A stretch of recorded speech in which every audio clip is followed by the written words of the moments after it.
Daniel Levy has stepped down. 영국이 발칵 뒤집혔습니다.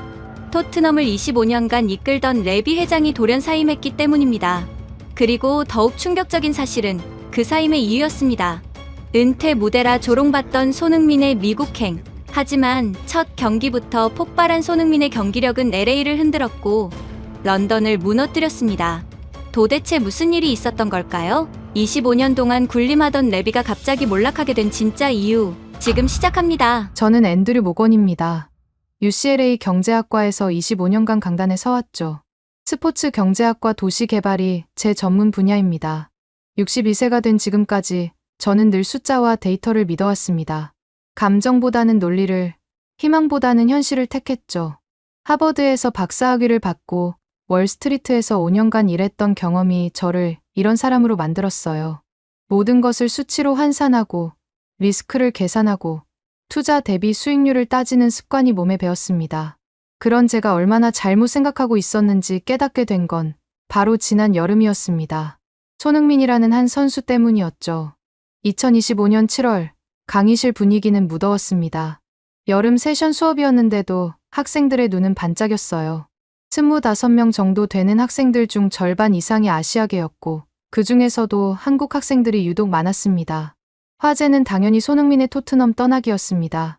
교수님, 손흥민이 정말 미국으로 올까요? 앞줄에 앉은 금발 여학생 에밀리가 물었습니다. 저는 차갑게 웃었습니다. 여러분, 현실을 직시해야 합니다. 화이트보드에 마커를 꺼내 적기 시작했죠. MLS는 실질적으로 은퇴 리그입니다. 학생들의 표정이 서서히 굳어지기 시작했습니다. 하지만 저는 멈추지 않았어요. 33세의 손흥민이 왜 미국에 가겠습니까? 답은 간단해요. 돈벌이죠. 제 목소리는 확신에 차 있었습니다. 프리미어리그에서 더 이상 통하지 않으니까 편한 곳에서 마지막 한탕 하는 겁니다. 뒷줄에 앉은 한인 학생 제이슨이 조심스럽게 손을 들었습니다. 하지만 교수님, 손흥민은 아직도 토트넘 주장이고 아직도 뭡니까? 저는 단호하게 말을 끊었습니다. 감정에 휘둘리면 안 되죠. 숫자를 보세요. 강의용 노트북을 열어 파워포인트 슬라이드를 띄웠습니다. 손흥민의 지난 3시즌 통계가 화면에 나타났어요. 골수는 점점 줄어들었고 부상 일수는 늘어났습니다. 자, 이게 현실입니다. 에이징 커브라는 게 있어요. 그래프를 가리키며 설명했습니다. 축구 선수들의 운동 능력은 28세를 정점으로 서서히 하락하기 시작해요. 30대 중반 선수들은 불가피하게 기량이 떨어집니다. 반응 속도, 순간 속력, 지구력 모든 면에서 말이에요. 그때 또 다른 학생이 질문했어요. 그럼 토트넘은 왜 그런 선수를 보내주나요? 아, 그게 바로 다니엘 레비 회장의 천재성입니다. 저는 열정적으로 대답했죠. 레비는 진정한 비즈니스맨입니다. 화이트보드에 다니엘 레비라고 크게 적었습니다. 그는 지난 25년간 토트넘을 EPL 중위권 팀에서 세계적인 클럽으로 만들었어요. 2001년 회장직을 맡았을 때 토트넘의 가치는 1억 파운드 정도였는데 지금은 30억 파운드가 넘어요. 학생들 사이에서 감탄사가 나왔습니다. 12억 파운드를 들여 건설한 신스타디움도 그의 작품이고요. EPL에서 가장 수익성 높은 구단으로 만든 것도 레비의 경영 철학 덕분입니다. 에밀리가 질문했어요. 그럼 왜 팬들은 레비를 싫어하나요? 그건 팬들이 감정적이기 때문이에요. 저는 고개를 저었습니다. 레비는 장기적 관점에서 클럽을 운영합니다. 당장의 임기보다는 지속 가능한 성장을 추구하죠. 레비는 감정적 결정을 절대 하지 않습니다. 제 목소리는 확신에 차 있었죠. 재정 원칙을 철저히 지키는 합리적 경영자예요. 손흥민을 보내는 것도 마찬가지입니다. 칠판에 33이라는 숫자를 크게 적었어요. 33세 선수에게 더 이상 투자할 이유가 없으니까요. 강의실이 조용해졌습니다. 제 논리에 설득당한 것 같았어요. 게다가 MLS 이적료로 상당한 수익도 올릴 수 있고요. 저는 계산기를 두드렸습니다. 대략 2천만 달러 정도로 예상되는데 나이를 고려하면 놀라운 금액이죠. 여러분, 이게 바로 현대 축구 비즈니스입니다. 교실을 걸어다니며 말했어요. 감정이 아닌 냉철한 계산이 승부를 가르는 거예요. 한 학생이 조심스럽게 물었습니다. 그럼 손흥민은 정말 끝난 선수인가요? 끝났다는 표현은 좀 그렇고요. 저는 안경을 벗어닦으며 말했습니다. 자연스러운 커리어의 마무리 단계라고 보는 게 정확하죠. MLS는 유럽에서 더 이상 설 자리를 잃은 스타들의 마지막 정착지예요. 베컴, 카카, 비아, 지오빙코 모두 그랬습니다. 바로 그때였습니다. 제 핸드폰에서 알림음이 울렸어요. BBC 스포츠 뉴스였습니다. 손흥민, LAFC 이적 공식 발표. 자, 저는 핸드폰 화면을 학생들에게 보여줬습니다. 봤죠? 제가 예상한 대로입니다. 이적료도 제 예상과 거의 일치했습니다. 약 2천만 달러. MLS 역대 최고 금액이었죠. 이게 바로 현실적 비즈니스입니다. 저는 만족스럽게 고개를 끄덕였어요. 토트넘은 젊은 피로팀을 강화할 수 있고 손흥민은 편안하게 은퇴 준비를 할 수 있으니까요. 레비가 얼마나 똑똑한 사람인지 아시겠죠? 칠판에 양쪽 모두 이익이라고 적었습니다. 이런 걸 윈윈이라고 하는 거예요. 수업 시간이 끝나갈 무렵 저는 마지막 정리를 했습니다. 여러분, 오늘 배운 건 단순한 축구 이야기가 아닙니다. 스포츠 비즈니스의 핵심 원리를 본 거예요. 감정과 현실을 구분하는 능력, 데이터에 기반한 합리적 판단. 이게 바로 성공하는 경영자의 덕목입니다. 종이 울렸고 수업이 끝났습니다. 학생들이 하나둘 나가기 시작했어요. 몇몇 학생들이 제게 다가왔습니다. 특히 제이슨의 표정이 아쉬워 보였어요. 교수님, 정말 손흥민이 이제 끝인가요? 그의 목소리에는 실망이 묻어났습니다. 저는 어깨를 으쓱했습니다. 제이슨, 감정과 비즈니스는 별개예요. 스포츠도 결국 하나의 산업이니까요. 3개월 후에 다시 얘기해 봅시다. 저는 자신 있게 말했죠. 그때 되면 제 말이 맞았다는 걸 알게 될 거예요. 제이슨은 고개를 떨구며 나갔습니다. 다른 한인 학생들도 비슷한 표정이었어요. 저는 그때 약간의 죄책감을 느꼈어요. 하지만 진실을 말해주는 게 교육자의 역할이라고 생각했거든요. 교무실로 돌아가는 길에 동료 교수들과 마주쳤습니다. 앤드류, 손흥민 소식 들었어? 경영학과 마이클 교수가 물었어요. 당연히 들었죠. 저는 여유롭게 웃었습니다. 예상했던 일이에요. 전형적인 은퇴형 이적이죠. 집으로 돌아가는 길에 라디오를 켰습니다. 405번 고속도로는 늘 그렇듯 막혔고 라디오에서는 손흥민 이적 소식으로 떠들썩했어요. 한국의 캡틴, 드디어 미국 상륙, MLS 역사상 최고 이적료의 주인공, LA의 새로운 전설이 시작된다. 진행자들의 흥분된 목소리가 들렸습니다. 하지만 저는 고개를 저었어요. 언론은 항상 과장하지. 혼잣말을 중얼거렸습니다. 3개월 후면 모든 게 정리될 거야. 집에 도착해서 저는 서재로 향했습니다. 책장에서 스포츠 경제학 논문을 꺼냈어요. 선수들의 에이징 커브에 관한 최신 연구였습니다. 역시 제 생각이 맞았습니다.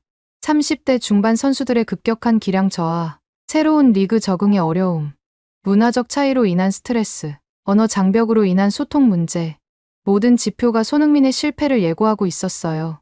6개월 안에 벤치 신세가 될 거야. 저는 확신했습니다. 그때 되면 모든 게 명확해지겠지. 커피를 한 모금 마시며 창밖을 바라봤어요. 웨스트우드 언덕 너머로 LA의 야경이 반짝이고 있었습니다. 곧 그 도시에 손흥민이 도착할 텐데 과연 어떤 모습을 보여줄까요? 하지만 저는 여전히 확신했습니다. 숫자는 거짓말하지 않으니까요. 데이터가 보여주는 현실은 명백했으니까요. 25년간 쌓아온 제 경험과 지식이 모두 그렇게 말하고 있었습니다. 제가 얼마나 틀렸는지 그때는 몰랐습니다. 손흥민이라는 선수가, 아니 손흥민이라는 현상이 얼마나 특별한지 깨닫게 될 줄은 꿈에도 생각하지 못했죠. 손흥민의 LAFC 이적이 공식 발표된 지 일주일이 지났습니다. 제가 예상했던 대로 모든 게 진행되고 있었어요. 언론들은 처음엔 떠들썩했지만 곧 현실적인 분석들이 나오기 시작했습니다. 그날 아침, 저는 평소처럼 BBC 스포츠를 확인했어요. 손흥민, 토트넘에서의 마지막 시즌 유로파리그 우승으로 완벽한 마무리. 제목이 눈에 들어왔습니다. 기사를 자세히 읽어봤어요. 손흥민이 토트넘 주장으로서 지난 시즌 유로파리그 우승컵을 들어 올린 것은 분명 감동적이었습니다. 17년 만의 트로피였으니까요. 하지만 기사는 냉정했습니다. 감동적이지만 시점으로 본다면 옳은 결정이었다. 토트넘은 이제 새로운 시대로 나아갈 수 있다. 저는 고개를 끄덕였어요. 역시 영국 언론들도 현실을 보고 있었습니다. 그날 오후 예상치 못한 전화가 걸려왔어요. LA 타임스 스포츠 기자였습니다. 모건 교수님, 손흥민의 LAFC 이적에 대해 코멘트를 부탁드립니다. 기자의 목소리는 정중했어요. 저는 잠시 생각했습니다. 제 전문성을 알리기 좋은 기회였죠. 물론입니다. 기꺼이 도와드리겠습니다. 30분 후 저는 LA 타임스 본사에 있었습니다. 다운타운의 높은 빌딩에서 내려다본 LA는 평소보다 더 번잡해 보였어요. 아마 손흥민 소식 때문일 거라고 생각했습니다. 인터뷰실에서 기자와 마주 앉았어요. 젊은 여성 기자였는데 이름은 사라 톰슨이라고 했습니다. 교수님, 손흥민의 LAFC 이적을 어떻게 보시나요? 사라가 녹음기를 켜며 물었어요. 저는 자신 있게 대답했습니다. 매우 합리적인 결정이라고 봅니다. 어떤 면에서 그렇게 생각하시나요? 먼저 토트넘 입장에서 보면 이는 완벽한 타이밍이었어요. 저는 손짓을 섞어가며 설명했습니다. 손흥민은 33세입니다. 축구선수로서는 이미 내리막길에 접어든 나이죠. 사라가 메모를 하며 고개를 끄덕였어요. 토트넘은 젊은 피로팀을 강화할 수 있게 됐습니다. 저는 계속했습니다. 2천만 달러라는 이적료도 나이를 고려하면 놀라운 금액이고요. 그럼 손흥민 개인적으로는 어떻게 보시나요? 저는 잠시 멈춰서 신중하게 답변했어요. 솔직히 말하면 손흥민은 이제 끝났다고 봅니다. 사라의 눈이 커졌어요. 끝났다는 게 무슨 의미인가요? 유럽 최고 수준에서 경쟁할 수 있는 능력을 잃었다는 뜻입니다. 저는 단호하게 말했어요. 지난 시즌 통계를 보세요. 골수도 줄었고 부상도 잦았습니다. 하지만 유로파리그 우승에 기여했지 않나요? 물론입니다. 하지만 그게 마지막 불꽃이었죠. 저는 설명했습니다. 스포츠에서는 이런 일이 자주 있어요. 마지막 순간에 한 번 더 빛을 발하고 은퇴하는 경우 말입니다. 사라가 다음 질문을 했어요. 그럼 MLS에서는 어떨 거라고 예상하시나요? 처음 몇 달은 화제가 될 겁니다. 저는 자신 있게 답했어요. 하지만 곧 현실이 드러날 거예요. MLS라고 해서 쉬운 리그가 아니거든요. 구체적으로 어떤 어려움이 있을까요? 새로운 환경 적응, 언어 장벽, 문화적 차이. 저는 손가락으로 하나씩 세어가며 말했습니다. 게다가 물리적 충격도 만만치 않을 거예요. MLS는 생각보다 거친 리그입니다. 사라가 흥미롭다는 표정을 지었어요. 그럼 언제쯤 그런 현실이 드러날 거라고 보시나요? 3개월이면 충분할 겁니다. 저는 확신에 차서 말했어요. 그때쯤이면 벤치에 앉아있는 손흥민을 보게 될 거예요. 인터뷰가 끝나고 집으로 돌아가는 길에 저는 만족스러웠습니다. 제대로 된 분석을 했다고 생각했거든요. 그날 저녁, 아내와 함께 저녁을 먹으면서 인터뷰 얘기를 했어요. 여보, 손흥민에 대해 너무 단정적으로 말한 거 아니야? 아내 캐롤이 걱정스러운 표정으로 물었습니다. 왜요? 사실을 말한 것뿐인데요. 저는 어깨를 으쓱했어요. 감정에 휘둘려서는 안 되죠. 데이터가 모든 걸 말해줍니다. 하지만 사람들이 좋아하는 선수잖아. 그렇기 때문에 더욱 객관적으로 봐야 해요. 저는 단호하게 말했습니다. 학자로서 진실을 말하는 게 제 의무니까요. 이틀 후 LA 타임스에 제 인터뷰 기사가 실렸어요. 제목이 꽤 자극적이었습니다. UCLA 교수가 본 손흥민, 이미 끝난 선수. 기사는 제 발언들을 그대로 인용했어요. 토트넘은 젊은 피로 강화했다. 손흥민은 이제 끝났다. 3개월 후면 벤치에 앉아 있을 것. 아침에 신문을 보면서 저는 뿌듯했습니다. 제 분석이 정확하게 전달됐거든요. 그런데 오후에 문제가 생겼어요. 제 이메일에 수십 통의 항의 메일이 쏟아진 거였습니다. 교수가 선수를 그렇게 폄하해도 되나요? 손흥민을 모르고 하는 소리입니다. 당장 사과하세요. 대부분 한국계로 보이는 이름들이었어요. 저는 고개를 저었습니다. 역시 감정적으로 반응하는군요. 그날 오후 수업에서도 분위기가 어색했어요. 특히 한인 학생들의 시선이 차가웠습니다. 제이슨이 수업 후에 다가왔어요. 교수님, 신문 기사 봤어요. 목소리에 실망이 묻어 있었습니다. 그래서 저는 무덤덤하게 물었어요. 너무 심한 거 아니에요? 끝났다니. 제이슨, 저는 사실을 말한 것뿐입니다. 저는 단호하게 답했어요. 감정이 아닌 데이터로 분석한 거예요.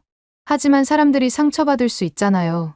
진실이 때로는 아플 수 있어요. 저는 어깨를 으쓱했습니다. 하지만 그게 현실이니까요. 제이슨은 더 이상 말하지 않고 나갔어요. 다른 한인 학생들도 비슷한 표정이었습니다. 저는 별로 신경 쓰지 않았어요. 시간이 지나면 제가 옳았다는 걸 알게 될 테니까요. 그날 저녁, 집에서 뉴스를 보다가 흥미로운 장면을 봤습니다. 런던에서도 비슷한 분석들이 나오고 있었어요. BBC의 한 전문가가 말했습니다. 손흥민의 이적은 모든 면에서 완벽한 타이밍이었다. 토트넘은 새로운 시대를 시작할 수 있고, 손흥민은 편안한 은퇴를 준비할 수 있다. 스카이 스포츠의 다른 해설가도 비슷했어요. 감정적으로는 아쉽지만 비즈니스적으로는 옳은 결정이었다. 저는 고개를 끄덕였습니다. 역시 전문가들은 다 똑같이 생각하고 있었어요. 그 주 내내 언론들의 분석이 이어졌습니다. 처음에는 감동적인 이야기들이 많았지만 점점 현실적인 분석들이 늘어났어요. 가디언즈의 기사가 특히 인상적이었습니다.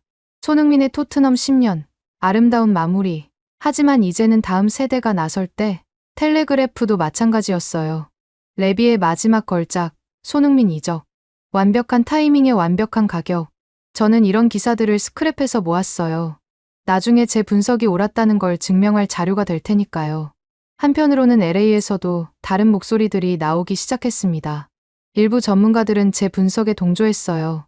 ESPN LA의 한 해설가가 말했습니다. UCLA 모건 교수의 분석이 정확하다. 손흥민은 이미 정점을 지난 선수다. 폭스 스포츠의 기자도 비슷한 의견이었어요. MLS 팬들은 과도한 기대를 하지 말아야 한다. 손흥민은 더 이상 전성기 때의 선수가 아니다. 저는 이런 반응들을 보며 더욱 확신했습니다. 제 분석이 옳다는 거요. 그 주말, 저는 서재에서 다시 한번 데이터를 정리했어요. 손흥민의 최근 3년 통계, 33세 선수들의 평균 기량 하락률, MLS 적응 실패 사례들, 모든 지표가 같은 결론을 가리키고 있었습니다. 3개월 후면 모든 게 명확해질 거야. 저는 혼잣말을 중얼거렸어요. 그때 되면 누가 옳았는지 알게 되겠지. 창밖으로는 LA의 황혼이 번져가고 있었습니다. 곧 그 도시에서 손흥민의 새로운 도전이 시작될 텐데요. 하지만 저는 여전히 확신했습니다. 그 도전은 실패로 끝날 거라고요. 숫자와 데이터가 그렇게 말하고 있었으니까요. 제가 얼마나 틀렸는지 아직은 몰랐습니다. 8월 말 예상치 못한 기회가 찾아왔습니다. LA 도시개발학회에서 발표 요청이 온 거였어요.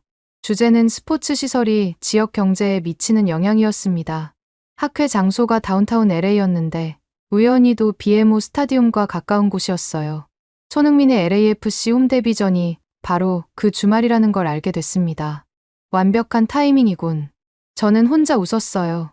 직접 가서 제 예측이 맞는지 확인해 볼 기회였거든요. 학회 발표를 마친 토요일 오후, 저는 BMO 스타디움 쪽으로 향했습니다. 경기 시작까지는 아직 3시간이나 남았는데도 거리는 벌써 북적거렸어요. 뭐 이렇게 많아? 저는 놀랐습니다. 평소 MLS 경기에서는 볼 수 없었던 광경이었거든요. 스타디움까지 아직 몇 블록이나 남았는데 사람들이 줄지어 걸어가고 있었어요. 대부분 손흥민 유니폼을 입고 있었습니다. 검은색과 금색의 LAFC 유니폼 등에는 커다랗게 송과 등번호 7이라고 적혀 있었어요. 저는 고개를 저었습니다. 일시적 현상일 뿐이야. 하지만 걸음을 계속하면서 보니 상황이 제가 생각했던 것보다 심각했어요. 아니, 심각하다는 표현보다는 규모가 컸다고 해야겠네요. 스타디움 한 블록 앞에서 저는 발걸음을 멈췄습니다. 그야말로 인산이네였거든요. 주차장은 이미 가득 찼고 길거리에는 음식 트럭들이 줄지어 서 있었어요. 한국 음식 트럭도 여러 대 보였습니다. 김밥, 핫도그, 치킨 같은 간판들이 눈에 들어왔어요. 와, 이 정도일 줄은. 저도 모르게 중얼거렸습니다. 그런데 더 놀라운 건 사람들의 연령대였어요. 젊은이들만 있는 게 아니었습니다. 중년층, 심지어 노인분들도 많이 보였어요. 가족 단위로 온 사람들이 특히 많았습니다. 어떤 할아버지는 손자 손을 잡고 걸어가면서 말했어요. 오늘 진짜 손흥민 볼 수 있는 거야? 네 할아버지, 텔레비전에서만 보던 선수 실제로 보는 거예요. 저는 그 대화를 듣고 씁쓸하게 웃었습니다. 곧 실망하게 될 텐데. 스타디움 공식 상점 앞을 지나가다가 저는 깜짝 놀랐어요. 가게 앞에 긴 줄이 서 있었거든요. 적어도 100명은 넘어 보였습니다. 호기심에 가까이 가서 들어봤어요. 손흥민 유니폼 아직 있나요? 한 아주머니가 물었습니다. 죄송합니다. 오늘 아침에 다 떨어졌어요. 직원이 미안한 표정으로 답했어요. 내일 새로 들어올 예정인데 그것도 예약 주문만 받고 있습니다. 언제쯤 받을 수 있어요? 다른 사람이 물었습니다. 최소 2주는 걸릴 것 같아요. 주문이 너무 많아서. 저는 고개를 저었습니다. 과열된 거지. 곧 식을 텐데. 그런데 상점 밖에서 다른 장면을 목격했어요. 어떤 남자가 들고 있던 손흥민 유니폼을 다른 사람이 사려고 하는 거였습니다. 그 유니폼 얼마에 팔 건가요? 아, 이거요? 팔려고 산 게 아닌데. $200 드릴게요. 정말요? 원래 유니폼 가격이 $130 정도인데 달러의 거래가 성사되는 걸 봤어요. 안표 상황이 유니폼에까지 번진 거였습니다. 말이 안 되네. 저는 혀를 찼습니다. 스타디움 입구 쪽으로 가면서 더 놀라운 광경을 봤어요. 티켓을 구하려는 사람들이 여기저기서 거래를 하고 있었거든요. 홈 경기 티켓 있으신 분? 한 젊은 남자가 큰 소리로 외쳤어요. 얼마든지 드릴게요.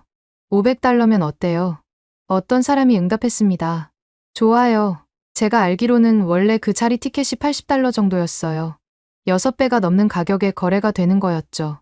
저는 놀랐습니다. 이 정도일 줄은 몰랐는데. 그런데 더욱 흥미로운 건 사람들의 국적이었어요. 한국인들만 있는 게 아니었습니다. 백인, 흑인, 히스패닉, 다양한 인종의 사람들이 모여 있었어요. 어떤 백인 중년 남성이 말하는 걸 들었습니다. 손흥민이 얼마나 대단한 선수인지 아내한테 보여주고 싶어서 왔어요. 토트넘에서 10년 동안 봤는데 정말 환상적이었거든요. 그 옆에 있던 흑인 여성도 거들었어요. 저도 프리미어리그 팬이에요. 손흥민 골 보려고 새벽에 일어나서 봤는데 이제 직접 볼 수 있다니. 저는 고개를 갸우뚱했습니다. 생각보다 손흥민을 알고 있는 사람들이 많았어요. 스타디움 주변을 한 바퀴 돌면서 더 많은 것들을 봤습니다. 음식 트럭만 해도 20대가 넘었어요. 평소 MLS 경기 때는 기껏해야 45대 정도였는데 말이죠.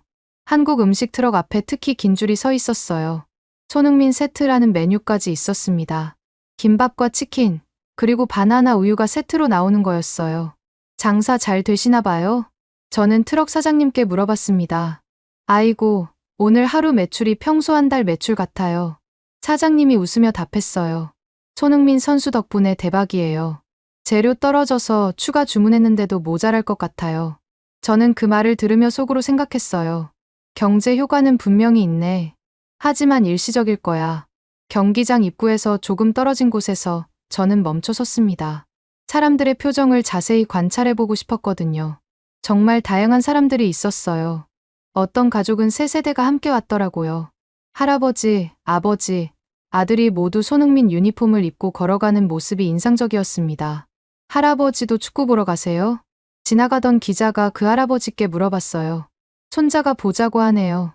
솔직히 축구는 잘 모르지만 손흥민이라는 선수가 한국 사람이라서 한번 보려고요. 기대되시나요? 글쎄요. 하지만 손자가 좋아하니까 따라온 거죠. 저는 그 대화를 들으며 고개를 끄덕였어요. 역시 감정적 반응이야. 금방 식을 거야. 그런데 다른 대화도 들렸어요. 두 젊은 남자가 영어로 대화하고 있었습니다. 손흥민 MLS 와서 어떨 것 같아? 글쎄, 나이가 좀 있긴 하지만 그래도 클래스는 클래스지. 토트넘에서 10년 동안 했잖아. 뭔가 다를 거야. 저는 씁쓸하게 웃었습니다. 곧 실망하게 될 텐데. 경기 시작 1시간 전이 되자 사람들이 스타디움 안으로 들어가기 시작했어요. 저는 바깥에서 그 모습을 지켜봤습니다. 입구마다 긴 줄이 서 있었어요. 보안 검색대 앞에서도 사람들이 차분히 기다리고 있었습니다. 평소 MLS 경기 때와는 분위기가 완전히 달랐어요. 어떤 아이가 아버지 어깨에 올라타서 소리쳤어요. 아빠, 손흥민 언제 나와요? 조금만 기다려. 곧 나올 거야. 저는 그 장면을 보며 생각했습니다. 지금은 흥미롭지만 3개월 후에도 이럴까? 스타디움 밖에서 30분 정도 더 관찰하고 나서 저는 돌아섰어요. 굳이 경기까지 볼 필요는 없다고 생각했거든요. 돌아가는 길에 한 카페에 들렀습니다. 커피를 마시면서 오늘 본 것들을 정리해보고 싶었어요. 카페 안에도 사람들이 많았어요. 대부분 경기 보러 온 사람들인 것 같았습니다. 벽에 걸린 TV에서는 경기 시작을 알리는 뉴스가 나오고 있었어요. 확실히 화제성은 있네. 저는 노트북을 꺼내 메모를 시작했습니다.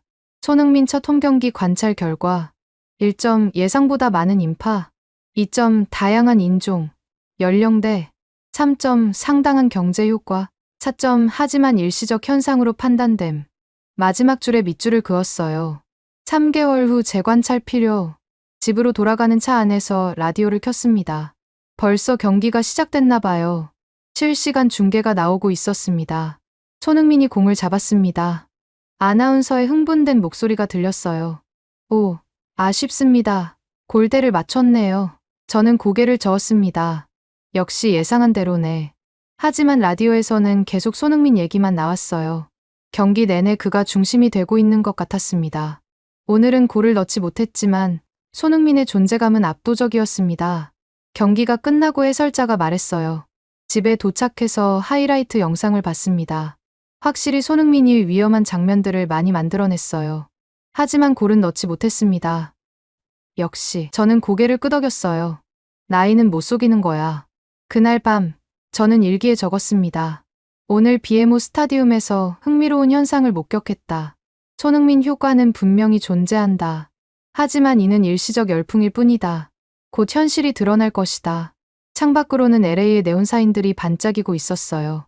그 불빛들처럼 손흥민의 인기도 잠시 반짝일 뿐이라고 저는 생각했습니다. 제가 얼마나 틀렸는지 아직은 몰랐습니다. 그날 밤 집에 돌아와서 저는 경기 결과를 확인했습니다. 1대2로 LAFC의 패배였어요. 역시 저는 만족스럽게 고개를 끄덕였습니다. 예상한 대로네. 손흥민의 홈 데뷔전이 패배로 끝난 것은 제 예측과 일치했어요. 화려한 입단식과 팬들의 열광에도 불구하고 현실은 달랐던 거죠. 하지만 뭔가 이상했습니다. 온라인 반응들이 제가 예상했던 것과 달랐어요. 스포츠 전문 채널 공식 계정을 확인해봤습니다. 손흥민, 홈 데뷔전에서 아쉬운 패배에도 불구하고 인상적인 퍼포먼스. 제목이 그렇게 적혀 있었어요. 기사를 자세히 읽어봤습니다.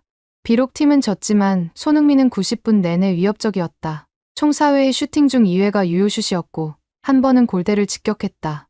저는 미간을 찌푸렸어요. 골대를 맞춘 건 결국 골이 아니잖아요. MLS 공식 홈페이지도 확인해봤습니다. 더 상세한 통계가 나와 있었어요. 손흥민 90분 출전, 슈팅 4회, 유효 슈팅 2회, 패스 성공률 87%, 드리블 성공 3회, 그리고 가장 눈에 띄는 것은 평점이었습니다. 소프라스코어 기준 7.6점. 팀 내 최고 평점이었어요. 평점이 이상하네. 저는 고개를 갸우뚱했습니다. 팀이 졌는데 개인 평점이 이렇게 높을 수가 있나요? LA타임스 스포츠 섹션을 확인해봤어요. 제가 인터뷰했던 사라 톰슨 기자의 기사가 있었습니다. 손흥민 홈 데뷔전, 패배 속에서도 빛난 클래스. 기사 내용을 읽어보니 더욱 당황스러웠어요. 손흥민은 경기 내내 LAFC의 공격을 이끌었다. 전반 45분과 후반 33분 두 차례에 걸쳐 골대를 직격하는 아쉬운 장면이 있었지만 그의 존재감은 압도적이었다. 특히 후반 33분 오른발 가마차기는 골키퍼도 손 쓸 수 없는 완벽한 슛이었으나 골대를 맞고 나오는 불운이 있었다. 저는 그 부분을 다시 읽어봤어요. 골키퍼도 손 쓸 수 없는 완벽한 슛이라고요? 온라인에서 하이라이트 영상을 찾아봤습니다. 손흥민의 골대 강타 장면을 직접 보고 싶었거든요. 영상을 재생하자마자 저는 놀랐습니다. 정말로 완벽한 슛이었어요. 페널티 박스 바깥에서 오른발로 가마찬 공이 골대 오른쪽 모서리를 정확히 맞췄습니다.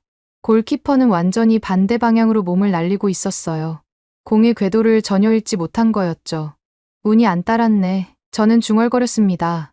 하지만 곧 고개를 저었어요. 그래도 결과적으로는 골이 아니잖아. 댓글들을 읽어봤는데 반응이 예상과 달랐어요. 손흥민 클래스는 진짜 다르다. 나이가 뭔 상관이야. 여전히 최고야. 오늘 골 못 넣은 게 신기할 정도였는데 팀이 발목 잡았네. 손흥민이 불쌍하다. 저는 이해가 안 됐어요. 팀이 졌는데 왜 이렇게 긍정적인 반응들이 많은 거죠? 스포츠 전문 채널 해설을 찾아봤습니다. 전직 MLS 스타였던 한 해설자의 분석이 있었어요. 손흥민이 보여준 경기력은 정말 인상적이었습니다. 33세라는 나이가 믿어지지 않을 정도로 날카로웠어요. 특히 후반전 골대 강타는 정말 아까웠습니다. 완벽한 슛이었거든요. 그는 계속했습니다. 오늘 LAFC가 진 이유는 손흥민 때문이 아닙니다. 오히려 손흥민이 없었다면 더 큰 점수로 졌을 거예요. 저는 고개를 갸우뚱했어요. 이런 분석은 예상하지 못했거든요. 다른 전문가들의 의견도 찾아봤습니다. 스포츠 분석가들도 비슷했어요. 손흥민의 MLS 적응 속도가 놀랍다. 첫 홈경기에서 이 정도 퍼포먼스면 앞으로가 기대된다. 다른 분석가도 마찬가지였어요. 손흥민은 오늘 LAFC에서 유일하게 제대로 된 선수였다. 팀 동료들이 그의 수준을 따라가지 못했다. 저는 점점 혼란스러워졌어요. 패배했는데 왜 모든 언론이 손흥민을 칭찬하는 거죠? 소셜미디어도 확인해봤습니다. 온라인에서 손흥민을 검색해봤어요. 수만 개의 글이 올라와 있었습니다. 대부분 긍정적인 내용이었어요. 손흥민 진짜 다르다. 나이가 문제가 아니네. 오늘 골 못 넣은 게 오히려 신기함. LAFC는 손흥민한테 고마워해야 해. 저 정도면 아직 몇 년은 더 할 듯. 부정적인 의견들도 있었지만 생각보다 적었어요. 그래도 결과는 패배잖아. 나이는 못 속여. 정도였습니다. 저는 노트북을 덮고 생각에 잠겼어요. 뭔가 제가 놓친 게 있는 걸까요? 다음 날 아침, 더 충격적인 기사들을 봤습니다. 영국 언론들의 반응이었어요. BBC 스포츠, 손흥민, MLS에서도 여전한 클래스 입증, 가디언, 나이는 숫자일 뿐, 손흥민이 증명한 하루, 스카이 스포츠, LAFC 패배에도 손흥민은 빛났다. 특히 BBC 기사가 인상적이었어요. 손흥민은 오늘 밤 모든 의구심을 잠재웠다. 33세라는 나이에도 불구하고 그의 움직임은 여전히 날카로웠고 골 결정력도 살아있었다. 단지 운이 따르지 않았을 뿐이다. 가디언은 더 구체적이었어요. 손흥민의 골대 강타 장면을 보면 그가 여전히 세계 최고 수준의 선수임을 알 수 있다. 각도, 파워, 정확성 모든 면에서 완벽했다. 저는 이해가 안 됐어요. 패배한 경기에서 어떻게 이런 평가가 나올 수 있죠? 사무실에 출근해서 동료 교수들과 커피를 마시며 얘기했어요. 손흥민 경기 어땠어? 마이클 교수가 물었습니다. 패배했죠. 저는 간단히 답했어요. 하지만 개인 경기력은 좋았다던데 골 못 넣었잖아요. 저는 어깨를 으쓱했습니다. 그래도 골대 맞춘 슛이 정말 대단했다던데요. 경제학과 세라 교수가 끼어들었어요. 제 남편이 축구 팬인데 완벽한 슛이었다고 하더라고요. 저는 불편했어요. 왜 모든 사람들이 손흥민을 옹호하는 거죠? 점심시간에 UCLA 학생 센터를 지나가다가 흥미로운 장면을 봤습니다. 학생들이 모여서 어젯밤 경기 하이라이트를 보고 있었어요. 와, 저 슛 진짜 미쳤다. 한 학생이 감탄했습니다. 골대만 안 맞았으면 완전 골든골이었는데. 다른 학생이 아쉬워했어요. 근데 나이가 33세라며? 전혀 안 늙어 보이는데. 저는 그 자리를 서둘러 떠났어요. 뭔가 기분이 이상했거든요. 오후 수업 시간에 제이슨이 다가왔습니다. 교수님, 어젯밤 경기 보셨어요? 결과만 확인했어요. 패배했더군요. 저는 시큰둥하게 답했어요. 하지만 손흥민은 정말 대단했어요. 제이슨의 눈이 반짝였습니다. 골 못 넣은 게 신기할 정도였어요. 결과가 중요하죠. 저는 단호하게 말했어요. 축구는 골을 넣어야 이기는 게임이에요. 하지만 개인 기량은 확실히 증명한 것 같은데요. 일회성일 수도 있어요. 저는 고개를 저었습니다. 앞으로 지켜봐야죠. 제이슨은 아쉬운 표정으로 고개를 끄덕였어요. 그날 저녁 집에서 다시 한번 경기 하이라이트를 봤습니다. 이번에는 더 자세히 분석해보고 싶었거든요. 손흥민의 움직임을 유심히 관찰했어요. 확실히 날카로웠습니다. 순간 가속도, 방향 전환, 볼터치 모든 면에서 33세 선수답지 않았어요. 특히 골대 강타 장면은 정말 아까웠습니다. 각도와 파워 모든 면에서 완벽한 슛이었거든요. 운이 없었네. 저는 인정할 수밖에 없었어요. 하지만 곧 고개를 저었습니다. 하지만 결과가 전부야. 골을 넣지 못했다는 건 변하지 않아. 며칠 더 지나고 나서 더 자세한 분석 기사들이 나왔어요. 통계 전문 사이트들의 자료였습니다. 손흥민의 기대 득점 수치가 1.2였다고 했어요. 그 말은 평균적으로 1.2골 정도는 넣을 수 있는 기회들을 만들었다는 뜻이었죠. 패스 분포도를 보니 손흥민이 경기 내내 상대 수비진을 교란시켰다는 것도 확인됐어요. 그래도 저는 여전히 확신했습니다. 하나의 경기로 판단할 수는 없어. 하지만 마음 한편으로는 조금씩 의구심이 들기 시작했어요. 정말 제 예측이 맞는 걸까요? 그 주 내내 손흥민에 대한 긍정적인 기사들이 계속 나왔습니다. 패배 속에서도 빛난 손흥민, 나이는 숫자일 뿐이라는 걸 보여준 하루, LAFC의 새로운 희망. 저는 점점 불안해지기 시작했어요. 제가 놓친 게 있는 걸까요?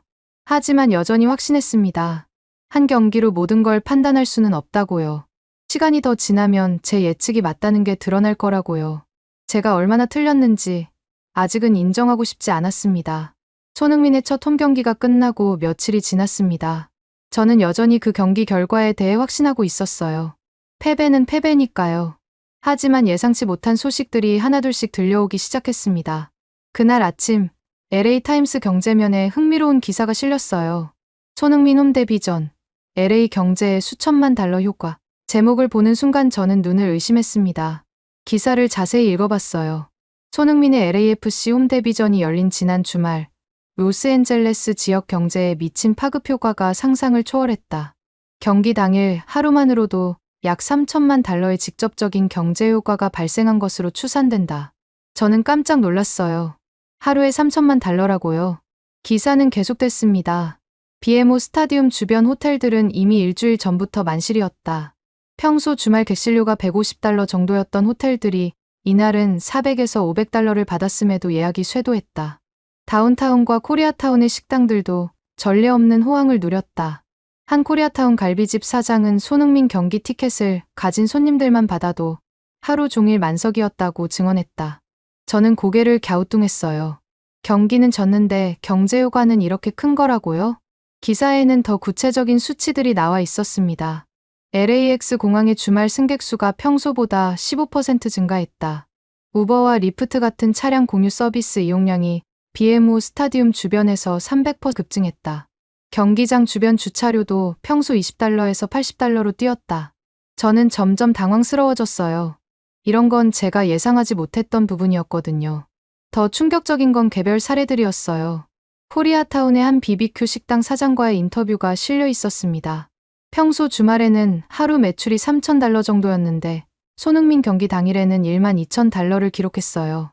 오전 10시부터 손님들이 줄을 서기 시작했고 밤 11시까지 계속 만석이었습니다. 직원들을 급하게 추가로 불러야 했을 정도였어요. 다른 식당 사장도 비슷했어요. 김치찌개와 불고기를 주문하는 외국인 손님들이 엄청 많았어요. 손흥민 덕분에 한국 음식에 관심을 갖게 됐다는 분들이 많더라고요. 호텔업계도 마찬가지였습니다. 다운타운의 한 호텔 매니저가 말했어요. 이번 주말 매출이 평소 한 달 매출과 비슷했어요. 전국에서, 아니 해외에서까지 손흥민 보러 온 분들이 많았습니다. 저는 기사를 읽으면서 점점 놀라게 됐어요. 단순히 축구 경기 하나가 이렇게까지 큰 경제 효과를 만들어낼 수 있다니요. 그런데 더 흥미로운 건 다른 지역 상황이었습니다. 며칠 후 영국 언론에서 완전히 반대되는 기사를 봤거든요. BBC에서 런던 상황을 보도한 내용이었습니다. 손흥민 떠난 후 토트넘 관광 수입 급감. 제목만 봐도 상황을 알 수 있었어요. 손흥민이 LAFC로 이적한 후 토트넘 호스퍼 스타디움 주변의 관광 수입이 눈에 띄게 줄어들었다. 특히 아시아계 관광객들의 감소가 두드러진다. 기사를 읽어보니 더 구체적이었어요.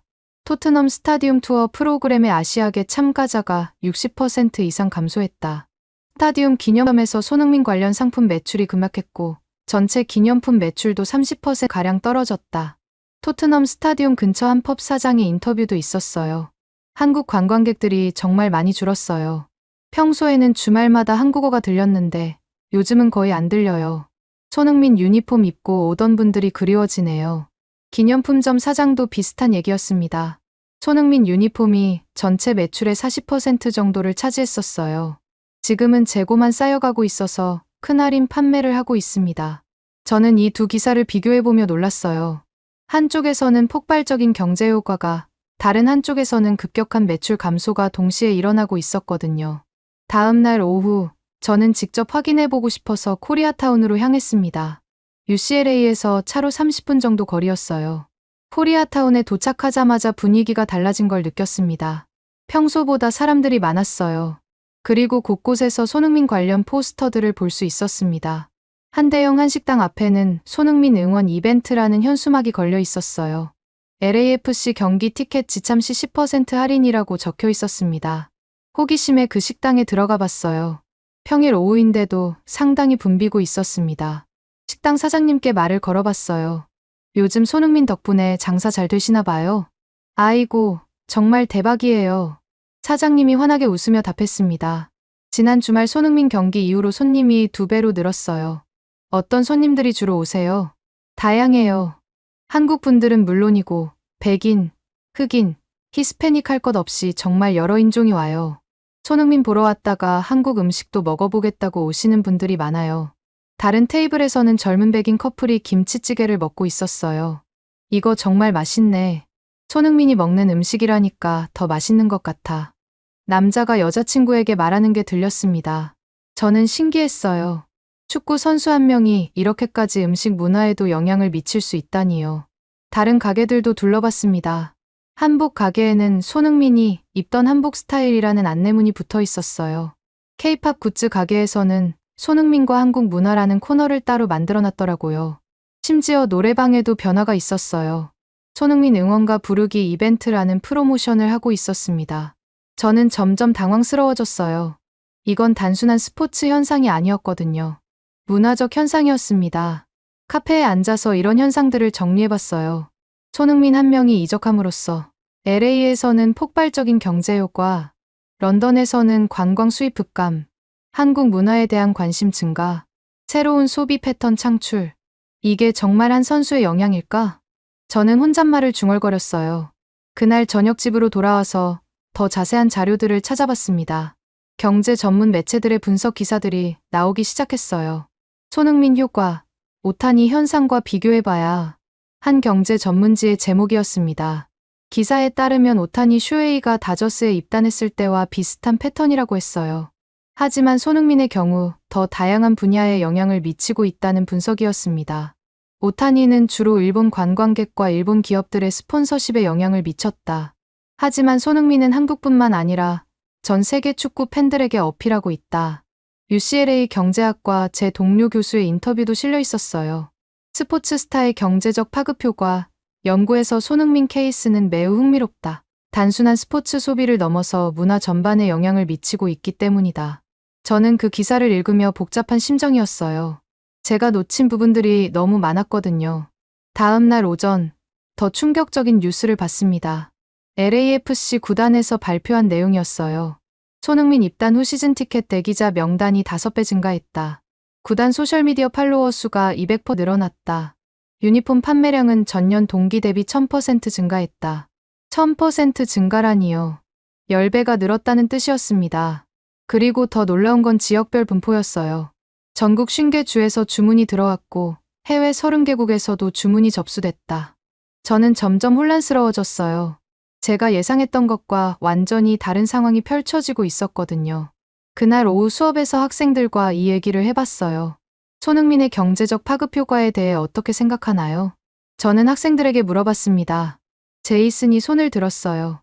교수님, 이제 손흥민이 끝났다고 생각하세요? 저는 잠시 말을 멈췄어요. 솔직히 확신이 서지 않았거든요. 아직 지켜봐야 할 것 같습니다. 저는 어색하게 답했어요. 하지만 경제 효과는 분명하잖아요. 다른 학생이 말했습니다. 경제 효과와 선수 개인의 기량은 별개입니다. 저는 변명처럼 말했어요. 하지만 마음속으로는 점점 의구심이 들고 있었습니다.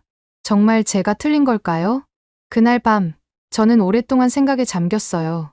숫자들이 저를 혼란스럽게 만들고 있었거든요.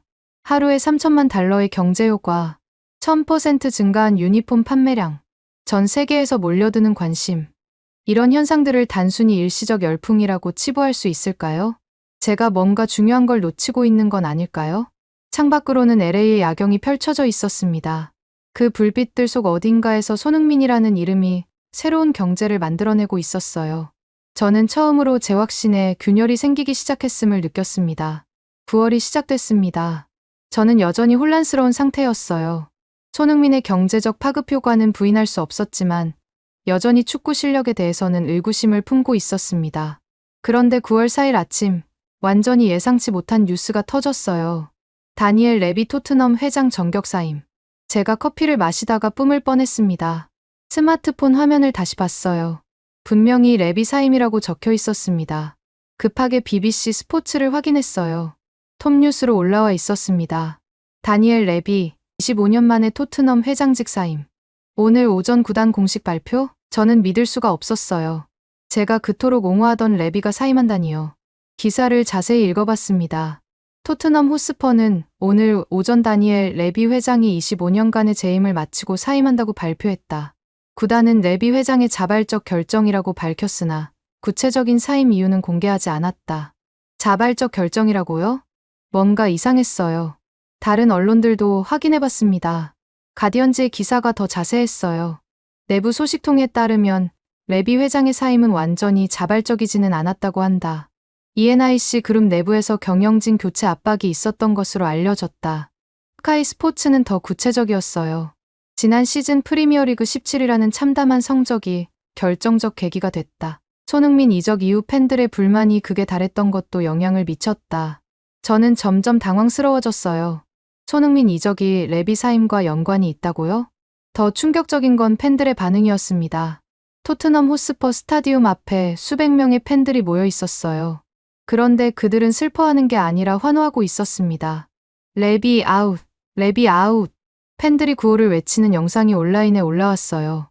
어떤 팬은 드디어 끝났다 적힌 팻말을 들고 있었습니다. 다른 팬은 25년간 고생했다라며 안도의 표정을 짓고 있었어요. 저는 이해할 수 없었어요. 레비가 토트넘을 세계적인 클럽으로 만들었는데 왜 이런 반응이 나오는 거죠? 팬 인터뷰를 찾아봤습니다. 레비는 비즈니스맨이지 축구인이 아니었어요. 한 중년 팬이 말했습니다. 돈만 아는 사람이었죠. 트로피는 관심 없고요. 손흥민 같은 레전드를 그냥 내보낸 게 마지막 실수였어요. 다른 팬이 거들었습니다. 우리가 뭘 잃었는지도 모르고 있었어요. 젊은 팬의 인터뷰도 있었어요. 레비 체제에서 우승이라고는 2008년 리그컵이 전부였어요. 17년 동안 제대로 된 트로피 하나 없었다고요. 저는 혼란스러웠어요. 제가 알던 레비와 팬들이 생각하는 레비가 완전히 달랐거든요. 점심시간에 동료 교수들과 이야기를 나눴어요. 앤드류, 토트넘 회장 사임 소식 들었어? 마이클 교수가 물었습니다. 네, 충격적이네요. 저는 당황스러운 마음을 숨기며 답했어요. 당신이 항상 칭찬하던 사람 아니야? 세라 교수가 의아했습니다. 그렇긴 하지만 저는 말을 제대로 잊지 못했어요.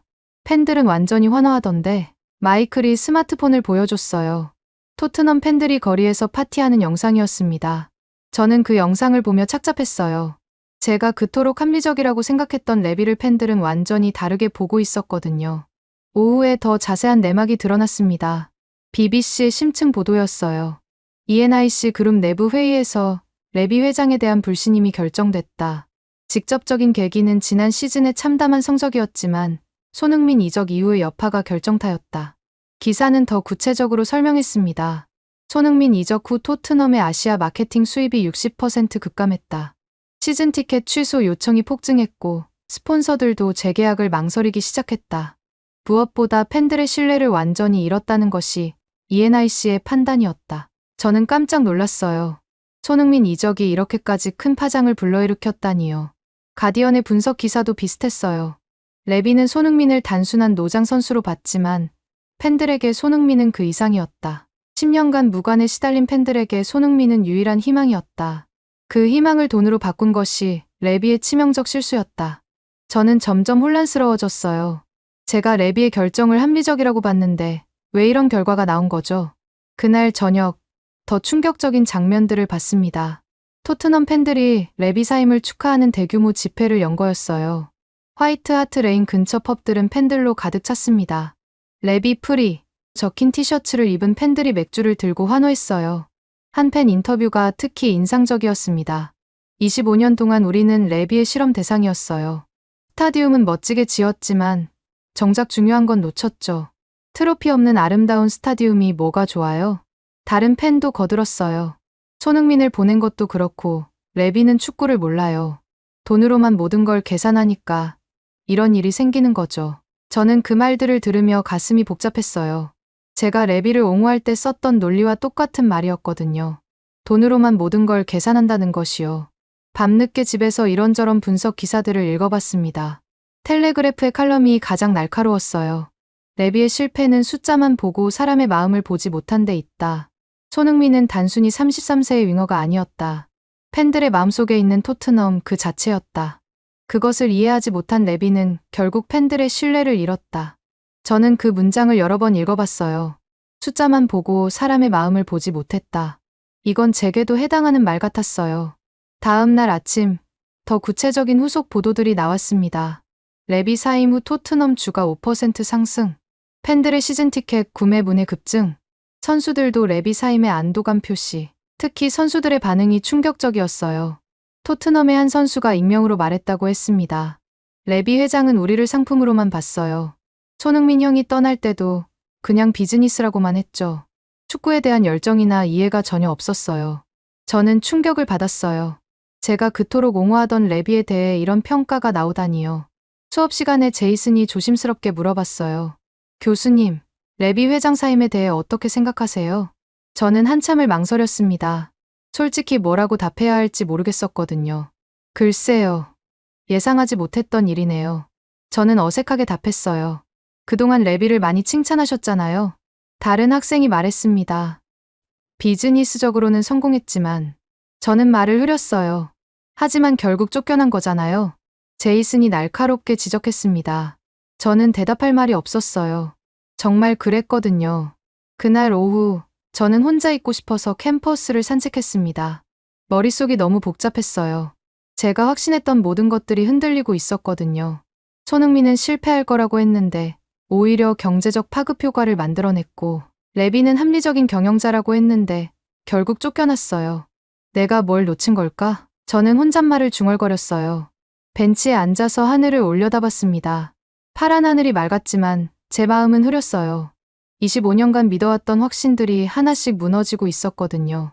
그리고 그 중심에는 손흥민이라는 한 선수가 있었습니다. 제가 단순히 숫자와 데이터만으로 판단했던 그 선수가 실제로는 제가 이해할 수 없는 거대한 현상을 만들어내고 있었어요.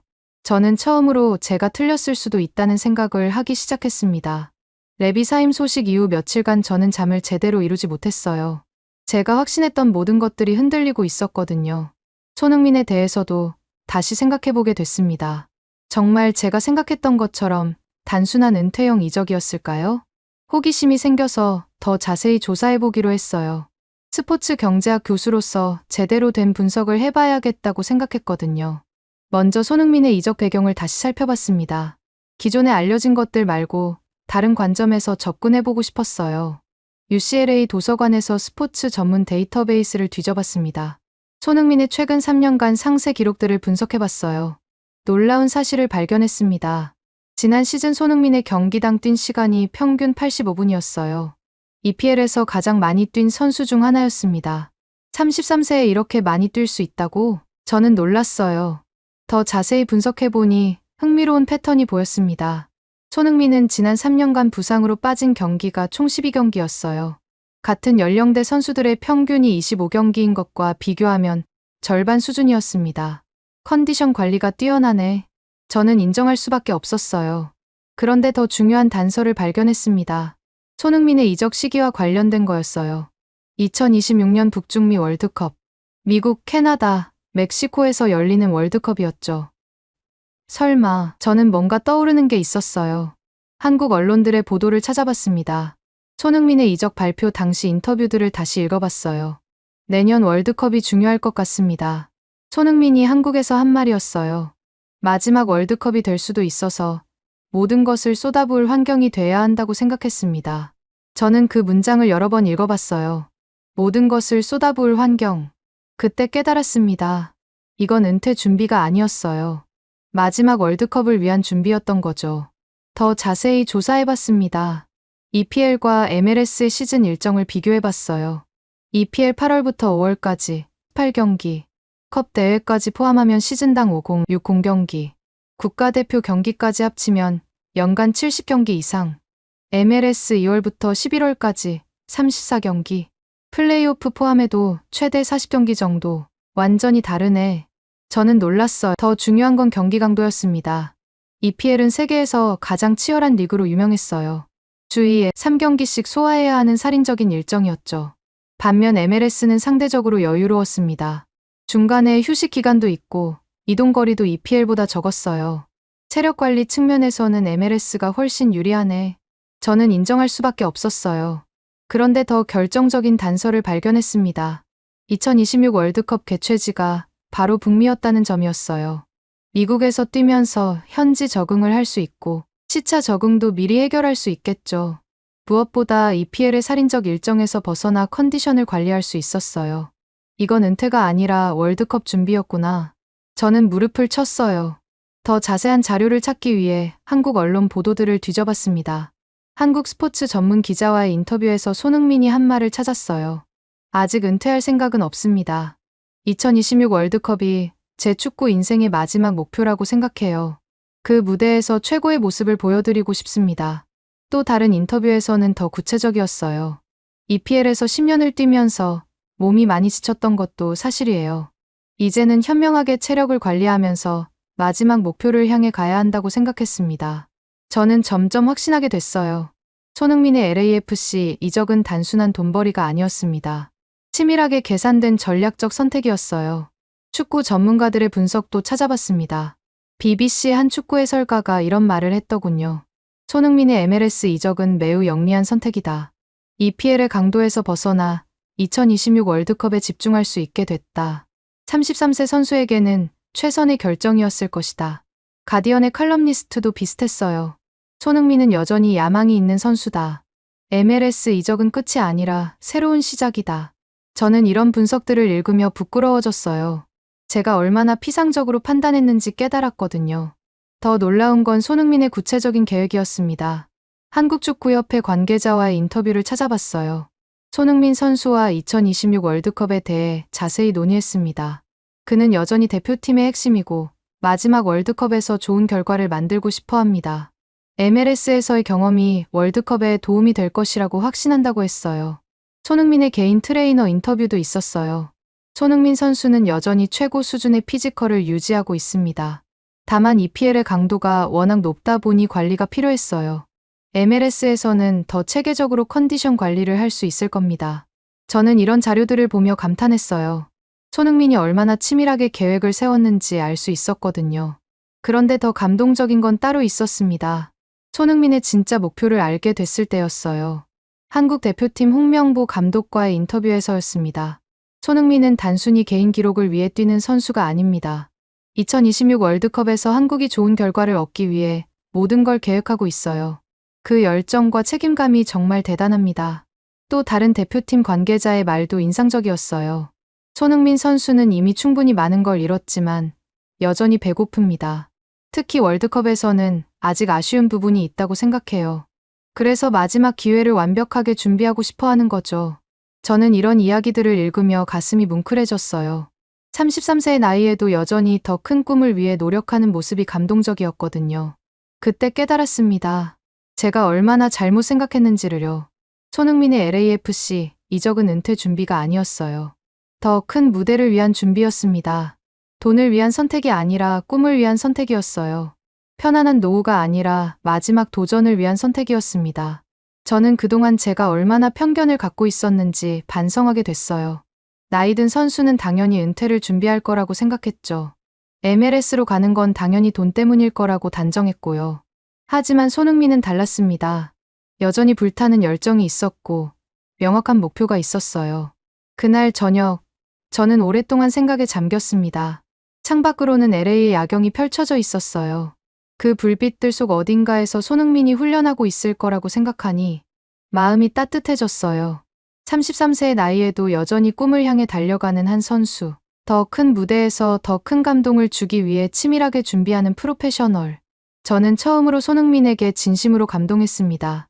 그리고 제 자신에게도 질문하게 됐어요. 62세의 나이에도 여전히 꿈이 있는가? 새로운 도전을 할 용기가 있는가? 손흥민을 보며 저도 많은 걸 배우게 됐습니다. 나이는 정말 숫자일 뿐이라는 것을요. 중요한 건 마음속에 있는 열정이라는 것을요. 제가 손흥민을 완전히 오해했다는 걸 인정할 수밖에 없었습니다. 그리고 그 사실이 부끄럽기보다는 감사했어요. 저에게 새로운 관점을 열어준 손흥민에게 말이죠.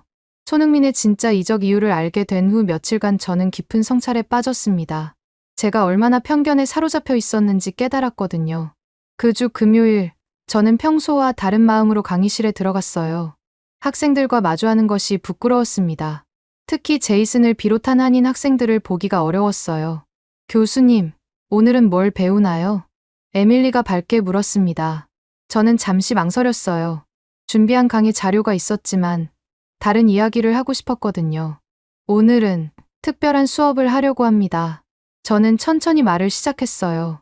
스포츠 경제학에서 가장 중요한 것에 대해 얘기해보죠. 학생들이 집중하기 시작했습니다. 여러분, 지난 몇 달 동안 손흥민에 대해 많은 이야기를 했었죠. 저는 화이트보드를 가리키며 말했어요. 저는 그때 여러분께 뭐라고 했었나요? 제이슨이 조심스럽게 손을 들었어요. 끝난 선수라고 하셨어요. 맞습니다. 그리고 또 뭐라고 했죠? 은퇴 준비라고. 다른 학생이 말했습니다. 돈벌이라고도 하셨고요. 에밀리가 덧붙였어요. 저는 고개를 끄덕였습니다. 맞습니다. 저는 그렇게 말했어요. 강의실이 조용해졌어요. 학생들이 제가 무슨 말을 하려는지 궁금해하고 있었습니다. 하지만 저는 틀렸습니다. 저는 분명하게 말했어요. 완전히, 그리고 철저하게 틀렸어요. 학생들 사이에서 웅성거림이 일었습니다. 앤드류 모건 교수가 틀렸다고 인정하다니, 이런 일은 처음이었거든요. 제이슨, 그리고 다른 한국 학생 여러분. 저는 한인 학생들을 바라봤어요. 여러분이 옳았습니다. 저는 손흥민을 완전히 오해했어요. 제이슨의 눈이 놀라움으로 커졌습니다. 저는 25년간 숫자와 데이터만 믿고 살아왔습니다. 저는 계속했어요. 모든 것을 수치로 환산하고 감정은 배제하려고 했죠. 손흥민을 볼 때도 마찬가지였어요. 33세라는 나이, 줄어든 골수, 부상 기록, 이런 것들만 보고 그가 끝났다고 단정했습니다. 학생들이 숨을 죽이고 들었어요. 하지만 제가 놓친 게 있었어요. 저는 가슴에 손을 올렸습니다. 바로 여기, 마음이었습니다. 손흥민은 단순한 축구 선수가 아니었어요. 제 목소리가 떨리기 시작했습니다. 그는 도시와 세계 경제를 흔드는 심장이었습니다. 한인 학생 중 한 명이 눈시울을 붉혔어요. 지난 몇 달 동안 저는 놀라운 현상들을 목격했습니다. 저는 교실을 천천히 걸어다니며 말했어요. 손흥민 한 명이 LA로 오면서 어떤 일이 일어났는지 아시나요? 하루에 3천만 달러의 경제 효과가 발생했어요. 코리아타운 식당들의 매출이 4배 늘어났습니다. 전 세계에서 사람들이 몰려왔어요. 반대로 런던에서는 어떤 일이 일어났을까요? 관광 수입이 급감했고 기념품 매출이 떨어졌습니다. 토트넘 팬들이 절망했어요. 학생들이 진지하게 듣고 있었어요. 그리고 무엇보다 제가 그토록 옹호하던 다니엘 레비 회장이 결국 쫓겨났습니다. 저는 쓴웃음을 지었어요. 25년간 토트넘을 이끌었던 그가 말이에요. 왜 이런 일이 일어났을까요? 저는 학생들에게 물었습니다. 레비와 저는 같은 실수를 했습니다. 숫자만 보고 사람의 마음을 보지 못했어요. 손흥민의 LAFC 이적 이유를 아시나요? 저는 칠판에 2026이라고 적었어요. 북중미 월드컵을 위한 준비였습니다. 은퇴 준비가 아니라 마지막 도전을 위한 준비였어요. 돈벌이가 아니라 꿈을 위한 선택이었습니다. 제이슨이 조용히 고개를 끄덕였어요. 다른 한인 학생들도 비슷한 표정이었습니다. 33세의 나이에도 여전히 불타는 열정을 갖고 있는 선수. 더 큰 무대에서 더 큰 감동을 주기 위해 치밀하게 계획하는 프로페셔널. 저는 이런 손흥민의 모습을 전혀 보지 못했어요. 강의실이 숙연해졌습니다. 여러분, 저는 오늘 중요한 걸 배웠습니다. 저는 진심을 담아 말했어요. 진정한 가치는 숫자로 측정할 수 없다는 것을요. 손흥민이 토트넘에 남긴 건 단순히 173골과 100의 도움이 아니었어요. 그가 남긴 건 10년간 팬들의 마음속에 쌓인 사랑과 존경이었습니다. 레비가 토트넘에 남긴 건 12억 파운드짜리 스타디움이었어요. 하지만 손흥민이 남긴 건 도시 전체의 심장이었습니다. 한 학생이 조용히 박수를 치기 시작했어요. 곧 다른 학생들도 따라했습니다.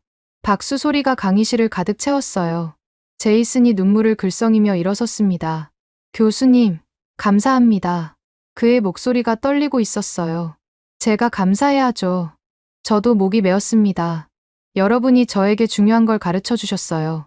수업이 끝나고 나서 저는 오랫동안 혼자 강의실에 남아 있었어요. 창밖으로는 UCLA 캠퍼스의 아름다운 풍경이 펼쳐져 있었습니다. 그날 저녁, 저는 새로운 논문을 쓰기 시작했어요. 제목은 손흥민과 도시 경제 오타니 효과를 넘어서였습니다.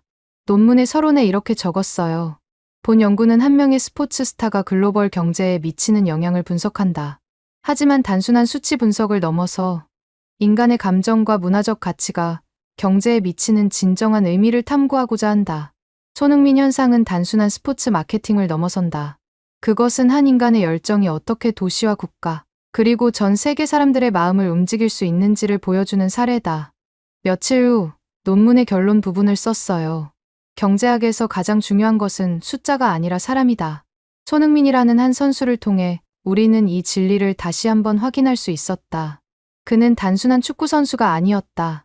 꿈과 희망을 파는 상인이었고 사람들의 마음을 움직이는 예술가였으며 도시와 경제를 변화시키는 혁신가였다. 레비가 토트넘에 남긴 것은 아름다운 스타디움이었지만 손흥민이 남긴 것은 사람들의 마음속에 영원히 남을 감동이었다. 논문을 마무리하면서 저는 깨달았어요. 이 논문은 손흥민에 대한 연구가 아니라 제 자신에 대한 성찰이었다는 것을요. 62세의 나이에 저는 인생에서 가장 중요한 교훈을 배웠습니다. 진정한 가치는 숫자로 측정할 수 없다는 것을요. 사람의 마음과 열정이야말로 세상을 움직이는 진짜 힘이라는 것을요. 창밖으로는 LA의 야경이 반짝이고 있었어요. 그 불빛들 속 어딘가에서 손흥민이 여전히 꿈을 향해 달려가고 있을 거라고 생각하니 마음이 따뜻해졌습니다. 저도 이제 새로운 꿈을 갖게 됐어요. 더 이상 숫자와 데이터에만 의존하지 않는 경제학자가 되는 것. 사람의 마음을 이해하는 진정한 학자가 되는 것. 손흥민 덕분에 저는 더 나은 사람이 될 수 있었습니다. 그리고 그것이야말로 그가 저에게 준 가장 큰 선물이었어요. 나이는 정말 숫자일 뿐이었습니다. 중요한 건 마음속에 있는 열정이었어요. 33세의 손흥민이 그것을 증명했고 62세의 저도 이제 그것을 믿게 됐습니다. 감사합니다, 손흥민. 당신 덕분에 저는 인생에서 가장 소중한 것을 배웠어요. 여러분들은 지금 어디에서 이 이야기를 듣고 계신가요? 댓글로 적어주시면 감사드리겠습니다.